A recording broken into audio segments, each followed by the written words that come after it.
Hello বন্ধুরা, আজকে আমরা দেখা করব ছোট্ট একটা পানির ফোঁটার সাথে। ওর নাম টুকটুক। চলো টুকটুকের সঙ্গে মজার ভ্রমণে যাই।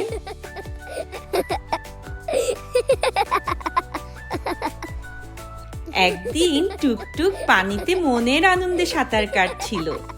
হঠাৎ সূর্যি মামা হাসতে হাসতে বলল, চলো টুকটুক আকাশে উড়ি। সূর্যের তাপে টুকটুক গরম হয়ে বাষ্পে পরিণত হলো আর দেখতে দেখতে আকাশে উড়ে গেল।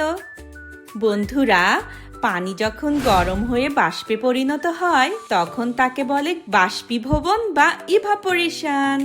আকাশে গিয়ে টুকটুকের অনেক নতুন বাষ্পবন্ধু হলো আর সব বাষ্পরা একসাথে হয়ে তৈরি করলো সুন্দর সুন্দর সাদা মেঘ। বন্ধুরা, বাষ্প যখন ঠান্ডা হয়ে মেঘে পরিণত হয় তখন তাকে বলে ঘনীভবন বা কন্ডেনসেশন। ধীরে ধীরে সাদা মেঘগুলো ভারী হয়ে গেল। তারপর টুপটাপ টুপটাপ বৃষ্টি শুরু হয়ে গেল। বন্ধুরা, মেঘ থেকে বৃষ্টি পড়াকে বলা হয় বৃষ্টিপাত বা প্রিসিপিটেশন।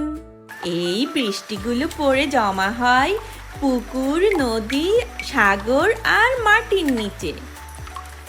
টুকটুক আবার তার বাড়ি ফিরে এলো আর মনের খুশিতে সাঁতার কাটতে থাকলো।